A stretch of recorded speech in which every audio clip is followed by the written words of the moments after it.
Today, we'll be discussing CSEC geography, and our topic will concentrate on the food processing industry. I am Dr. Robert Kinlock. Now, our lesson today has a few objectives. Our main goal will be to focus on defining the concept of food processing. We are also going to be identifying some of the common methods for food processing, and we're going to also attempt to identify the main food processing industries in the Caribbean. Then finally, we're going to get into an explanation of some of the factors that influence food processing industries. Now you will notice that there are several connections between the content discussed today and what we would have done in the previous weeks. This content essentially builds on that content. Last week, we discussed the primary industry, and this week, we're going to be discussing an activity that is situated primarily in the secondary industry. Now, when we think about food processing, what comes to mind? Food processing really refers to any method that is used to convert fresh food into a food product by either, it could be through various processes. So you could either dry the food, you could can the food, you could subject it to various forms of heat, add chemicals to it. And this could be in an effort to enhance the shelf. It's usually in an effort to enhance the shelf life of this product, to enhance the nutritional value, to enhance the taste of the product, right? To combine the product with other products, for example. So various processes are involved in the processing of food. These processes are largely affected by, things like the cost. It's cost of the commodities. It's also affected to a large extent by the demands of the market and even the availability of the food. So we'll get into some of those factors in a second. But why is it important for us to process food?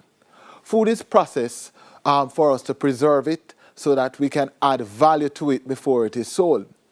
The food processing industry is also very, very important, and much of this discussion today will be situated within the context of the Caribbean.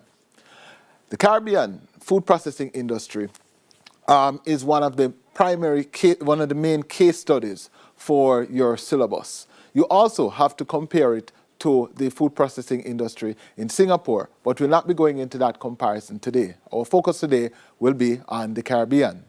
So, of course, in the region, the food processing industry employs several individuals. In Trinidad alone, it employs about 13,000 individuals. The food processing industry is also very important as it relates to a word that I always use every week, food security. It gives us access to, or it provides the food that we need for adequate, safe, healthy food, right? And sometimes not so healthy food, because a lot of the unhealthy food is also food that is considered to be very, very highly processed. Now, at this point, I'm gonna pause for a second. I want to ask you a simple question. The question is, which of the following classifications most appropriately describes the activities of the food processing industry? Which are the following industrial classifications? Would you say that the food processing industry is a part of the primary, the secondary, the tertiary, or the quaternary sector? And as you think about your answer, I also want you to think a little bit about why you have chosen this response. So I'll give you 2 seconds to think about it. And you probably didn't even need 2 seconds, because I know most of you were jumping out of your seats and saying it was a part of the secondary industry, right? It is. And why is it considered to be a part of the secondary industry? So the answer would be B, secondary. But why? And it is considered to be a part of the secondary industry because it directly harnesses products that are produced in the primary sector. Remember that we said that the primary sector is primarily engaged in the extraction of commodities from, or raw materials from the earth. So agriculture is a primary sector. Mining is a primary sector, right? And the raw materials from agriculture, those represent the primary commodities that are then used in the secondary industry. Now, this is the food industry, the food processing industry is a part of the manufacturing sector, because after all, we are manufacturing products and commodities for the consumption of the market, for the market to consume. So, if you guessed B, you would have been correct. Now, there are various methods used to preserve food. And all of these methods are really designed to extend the shelf life of food. Obviously, if we can extend the shelf life of food, it means that, you know, the distribution of the food the population will have better access to food. If food can stay on the shelf a little bit longer, if it can stay in your kitchen a little bit longer, you'll spend less time going to the supermarket to make multiple trips for food. Now, there are various methods that are used to extend the shelf life of food and in the food processing industry generally. Now, I'm only going to talk about 4 of these methods. These methods are canning, drying, salting, and smoking. Now, the first method is extremely common. I'm sure everybody would have seen this, right? We all use canned products, right? Although some people have actually warned against the use of canned products, sometimes because of, you know, the preservatives and so that are in these canned goods. And canned products are usually very highly processed foods as well. So there's some health implications there. But these are foods that are very, very commonly consumed. Now, for canning, food is heated to a very high temperature. This process is called pasteurization. And the food is then packed in a airtight container, an airtight can. Sometimes jars are even used, and that is also considered a form of canning. So glass jars might be used, and that could be considered an expression of canning as well. Now, heat is very, very critical in this process because heat inhibits microbial growth. It is these microbes that actually cause food to spoil.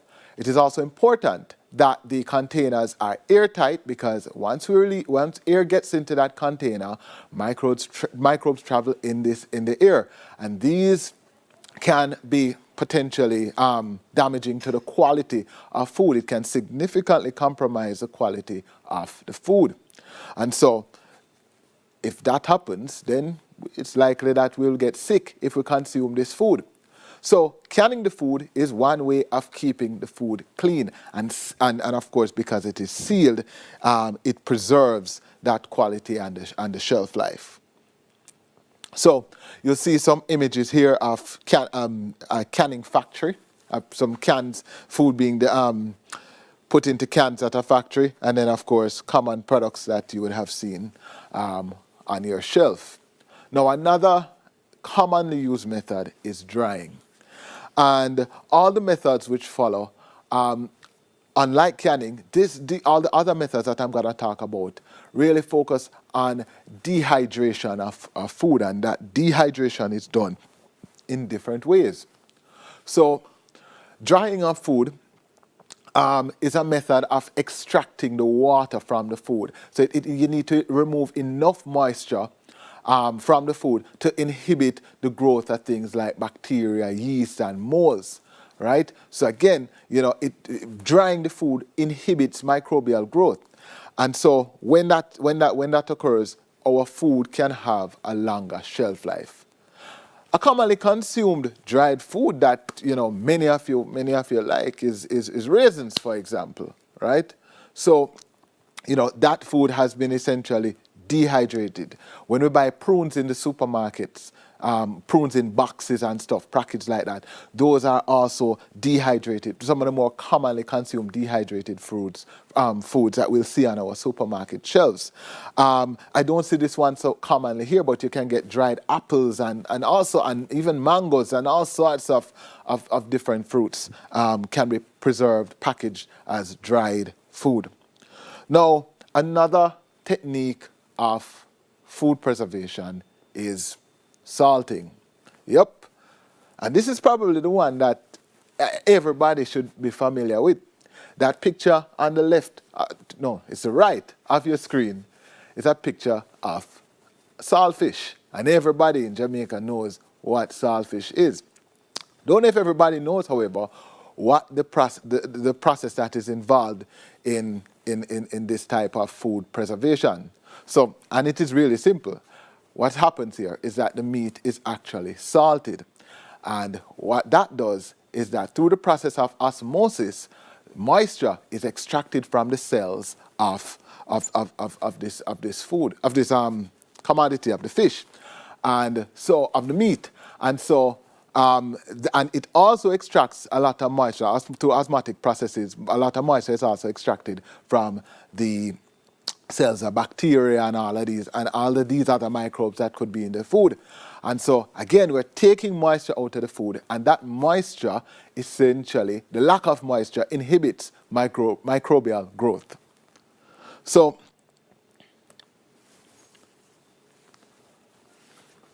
one other method of preservation is smoking.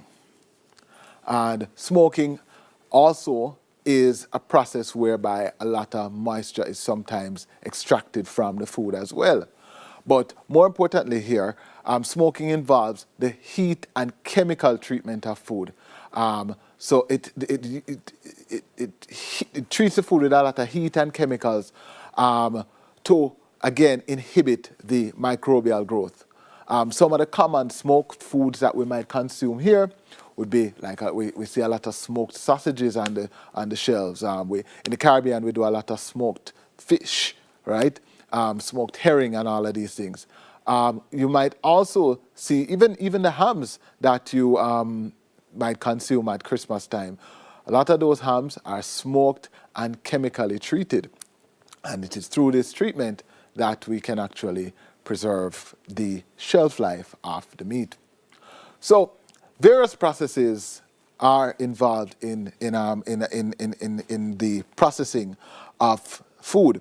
And I would also add that as it relates to liquids and other things, we also have processes taking place there, fermentation, and we do, there are other things that are used. There are other food processes that we have not covered, right? So I'm just focusing on these four, which are some of the four most common methods of food processing. Now, there are various factors that influence the location of the food processing industry in the Caribbean. And these factors are sometimes related to the nature of the raw material. They're related also to the location of the markets. They might also be related to just the cost of and the hassle associated with getting one component of that raw material in the production process, or even the people, getting access to the people that you need for the production process. All of these factors combine to shape the location or to influence the location of the food processing industry. And I'm going to be getting into some of these factors. Now, as I get into some of these factors, I want you to think about any food processing industry that you have studied or had. If you haven't studied it yet, if you're eating a banana chips now in front of a pack of banana chips in front of the television now, I want you to think about where that food came from, right? Where did it start? I want you to also think about some of these factors in relation to the foods that you consume, right? So I'm going to be giving you some very concrete examples in a second, and I just want you to kind of situate it within your own experiences. So first, raw materials are very, very important as it relates to the food processing industry. If a raw material is bulky, that often means that there are a lot of challenges in transporting that good to the location that it needs to be processed. And so, bulky raw materials, also raw materials that are highly perishable, those raw materials tend to be located closer to those plants tend to be located closer to the source. So, a good example of that is sugar. or maybe I should, yeah, right, the production of sugar, which comes from sugar cane, of course. Now, sugar and rum are products that are formed from the processing of sugar cane. And these sugarcane refineries in Jamaica are located close to where sugarcane is grown, right? Now, our sugar industry has experienced several challenges in recent years. We're going to be touching a little bit on some of those at the end of our lecture. But what I want you to understand is that if you look at most of our sugar plants, or of our sugar plantations, I should say, a sugar factory is located on nearly all of them. Also, our largest rum factory, Appleton Rum Factory, that factory is located also close to sugar factory, the sugar plantation, simply because that sugar is a primary raw material. That sugar cane, rather, is a primary raw material in that production process. It is a very, very important raw material. But because the sugar cane is a bulky commodity, which is very, very hard to transport, then it means that it makes more economic sense for these commodities to be located closer to the factory. So, in my next slide, you'll see a map of Jamaica showing the distribution of sugar plantations across the island. Now, it is not so, I'm realizing that on the screen it's not so, it's not very easy to spot some of the factories. But the factories are indicated by the red stars and the black stars, right? So most of them are red stars, and you'll notice in areas like Worthy Park, for example, there's a factory there. In Bernard Lodge, there's a factory there. Money Musk in Clarendon. So Bernard Lodge is in St. Catherine, and Worthy Park, those are common sugar estates in St. Catherine. Money Musk in Clarendon, and then we can go over all the way over to the western end of the island in Westmoreland, where we have a very large sugar plantation, the Frome Sugar Estate, right? And of course, historically, these factories were located on the estate. Now, so another factor that has quite a significant influence on food processing in the Caribbean is transport and accessibility. Now, transportation is important when we need to obtain the supply of raw materials and also in terms of getting our goods to the market. Now, in some cases, food processing industries are import-export industries. And because they're import-export industries, this means that these industries need to be located close to the ports. Why? Because some of them, they import their raw materials, various components in the production process, so they import it.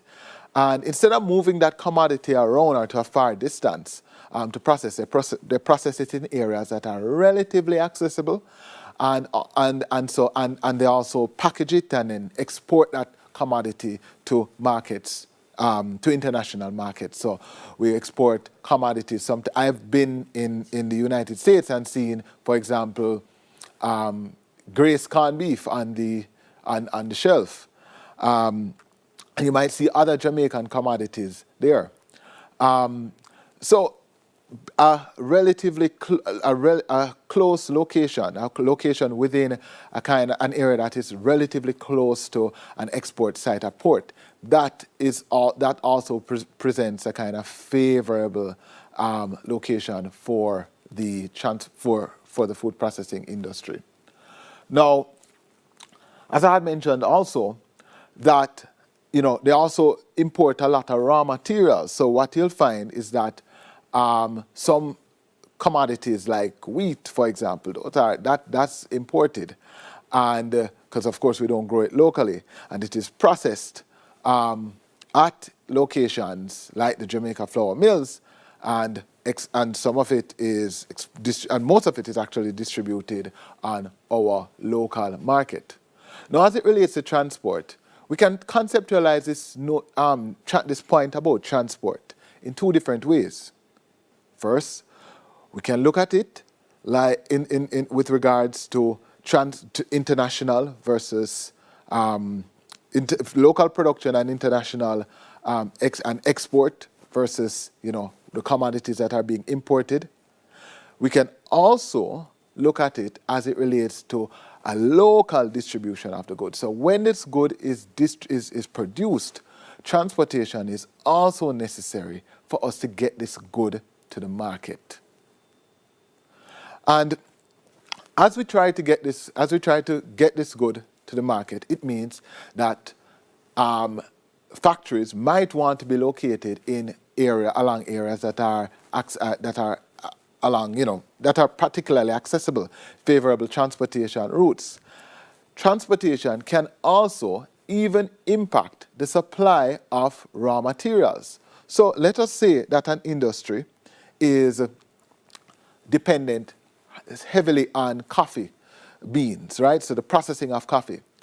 In Jamaica, for example, a lot of our coffee is grown in the Blue Mountains. We have other coffee grown in other areas, in Frankfield, in Clarendon, and those other areas.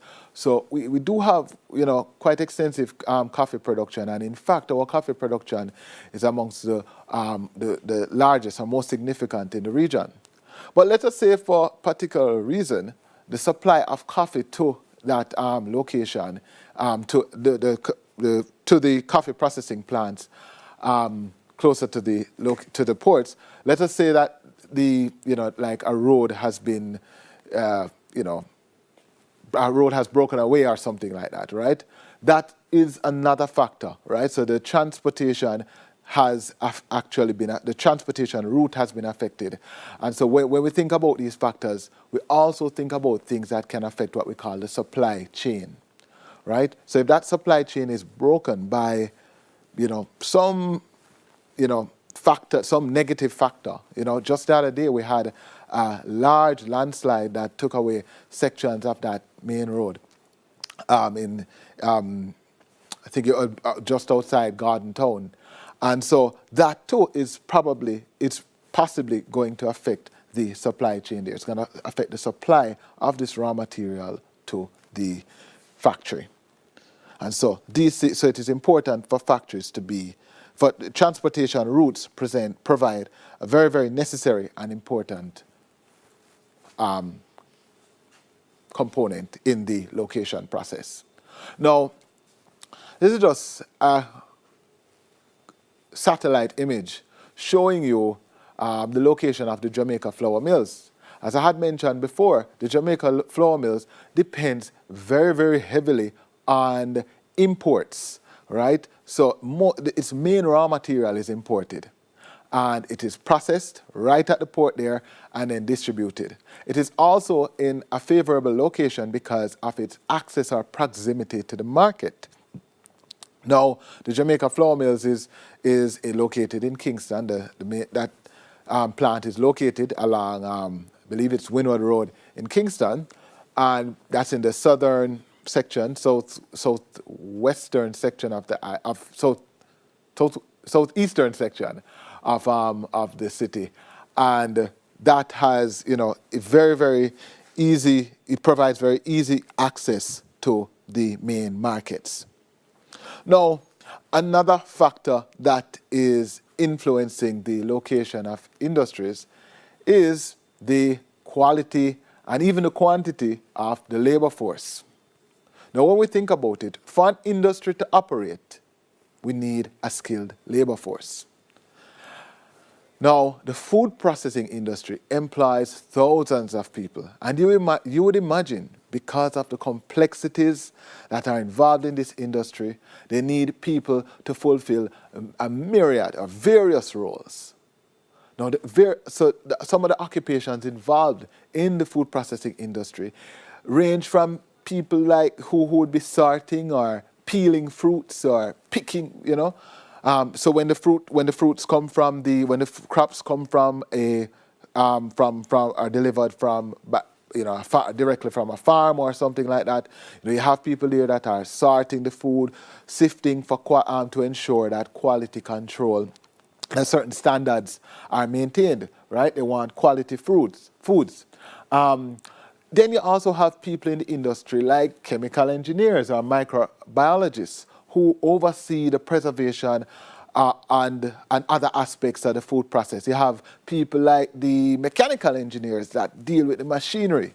You have people that are involved in the production and the distribution of the goods, truckers, all sorts of different entities. And so the food processing industry is actually a very, very complex industry with several layers, and it requires individuals who fulfill various roles. For that reason, the food processing industry is it's a labor-intensive industry. So it employs quite a few people. And one of the benefits is that it might decrease labor pressures in a country, right? So it might decrease unemployment levels. So it therefore means that food processing industries sometimes tend to be located in areas where they can get this diversity of skill sets, where they can get all of these people who are engineers, who are, the pickers, who are there to play various roles in the industry. And so being located in an urban area is sometimes very favorable or advantageous to the industry. So that also influences that. Now, another factor influencing, another feature of an urban space that makes these areas sometimes favorable to the food processing industry is the fact that they provide very significant markets. Now, processed food is often sold on either a domestic market, meaning it is sold locally to local consumers like you guys, so food that's produced in Jamaica, sold in Jamaica, or it is sold on the international market.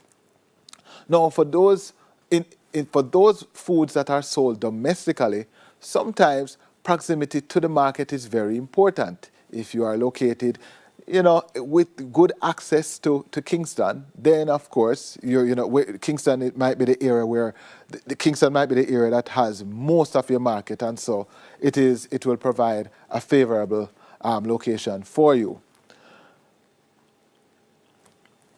Now, in both indirect and direct ways, environmental conditions also influence food processing industries. Remember, food processing industries rely quite significantly on food.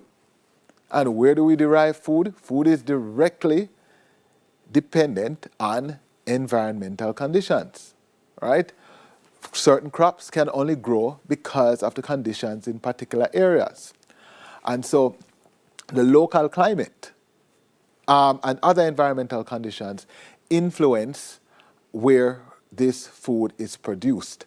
And sometimes because of the type of food that is produced, sometimes that type of food can actually influence the location of the plant because it can actually influence the location of the plant because of the nature of that food, right? So if the food is a bulky commodity, as I had mentioned earlier, like, for example, sugarcane has particular environmental conditions for growth, right? So it needs, flat land, fertile soils, it needs a supply of rainfall and stuff like that. And so these conditions are located along many of the coastal plains in Jamaica that bring down a lot of alluvial deposits. And when I say alluvial, I'm talking about a lot of deposits from streams and rivers and stuff like that, that have deposited over years a lot of this fertile soil on which many of our sugar plantations have been established. And so because of these environmental conditions, our factories have been, because the factories are tied to the raw material, the factories are also located in these areas. And so environmental conditions can, in a sense, influence the location. Location of food processing industries might also be influenced by the supply of energy. Energy is very important. If you think about it, a country that has a cheap supply of energy is more likely to make greater profits on their food. They can keep their factories running for a much longer period of time. Their outputs can increase, right? And so we've seen this in places like Trinidad, where food processing, Trinidad has benefited, their food processing industry has benefited significantly from this. In fact, a lot of the snacks that we consume on our local shelves are actually, they actually originated in Trinidad and Tobago. So all of these sunshine snacks and some of these examples that I have in the image there, a lot of those are from Trinidad and Tobago. And it is because of this reliable energy supply. Now, there are certain trends that have been taking place in the food industry in recent periods, and I'm going to talk about some of those, and then I'm going to get into some of the challenges that the food processing industry is actually facing.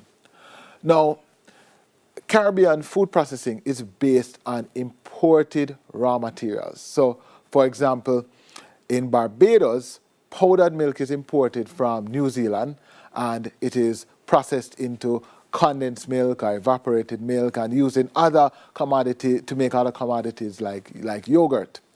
And so this is one of the trends that are particularly pervasive in the Caribbean region, are very dominant in the Caribbean region. We do import a lot of our raw materials, a lot of our inputs into the food production process. Quite often, what is imported might not necessarily be the commodity itself that we are processing, although that does happen but we import a lot of the ingredients used to process the food. So things like a lot of the preservatives, for example, and other things designed to enhance the taste of the food or the shelf life, right? Now, while a lot of the factories that are involved in the food production process are large factories, we actually have a lot of small-scale cottage industries. And these industries employ very few workers, sometimes just 2 workers, or it could be just an individual that is doing their own food production at home, processing, making natural juices in their kitchen, something like that. But what we have is the expansion of these cottage industries that employ just a small staff, and many of these cottage industries may not be as heavily mechanized as some of the large food processing industries. But nevertheless, it is a trend that we are seeing in the region, the emergence of these industries. Now, the food processing industry has experienced several challenges, and I'm just going to talk briefly about 3 of these challenges. One challenge is the cost of imported raw materials. This has affected the overall production costs. So raw material, all of these ingredients that are necessary for the production process, sometimes these materials are more or less available, and that can affect the cost of production. And that will in turn, because of course we're importing some of these ingredients, it means that it can affect the end cost to the consumer.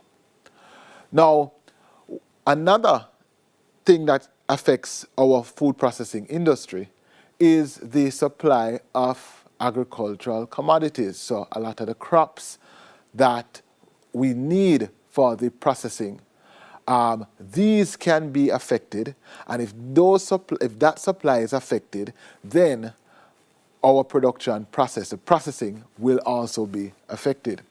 And we have seen where sometimes our food processing industry has been susceptible to or has experienced the effects of price fluctuations and stuff like that in the cost as it relates to major commodities and so. And sometimes what these food processing plants do, particularly the larger ones, is that they will try to lock a producer, which is a farmer, so into a particular pricing arrangement for an extended period of time. So sometimes it might be 1 year, or a few months, or even more, depending on the arrangement that processor has with the farmer. Now, when they lock these people into these agreements, it doesn't mean that they will always have a reliable supply. Sometimes the supplier might not be able to supply it simply because a flood event happened, a hurricane happened, drought happened, and that really might impact the cost of these commodities. A good example of that is sweet pepper. In 2019, we had a very bad drought that impacted the production of sweet pepper on our island. And we've also had episodes where lettuce has been scarce and all sorts of different stuff. And so if these were commodities that are involved in the food processing industry, then of course that would certainly affect that industry. There's also increased competition from processors in other regions who are able to process food more efficiently at lower cost. And because their production cost is lower, it means that they will be able to, essentially outcompete us, put their goods on the shelf at a cheaper cost, thereby affecting Caribbean producers. Now, in the Caribbean, we have been subject to the importation of a lot of highly processed foods from places like China, from the Middle East, from India, from all over the world. And these commodities present a challenge to the food processing sector locally and regionally. Now, I'm gonna get into a question quickly. Now, and this question is, why is the food processing industry one of the most common manufacturing industries, that should have been industries, in the Caribbean? Do you think it's because there are no mineral reserves, or because agricultural raw materials are so abundant or readily available? Or is it because food processing does not require imported fuel? Or do you think it is because it is cheaper to process local agricultural material than to import food? This one is a little bit tricky. But if you guessed B, then you would have been correct. It is because agricultural materials are readily available. It is not cheaper to process local agricultural material, and oftentimes imported food is actually comes to the consumer at a cheaper cost. You would also understand that that option of there are no mineral reserves, we have a lot of mineral reserves, and so that's not a factor.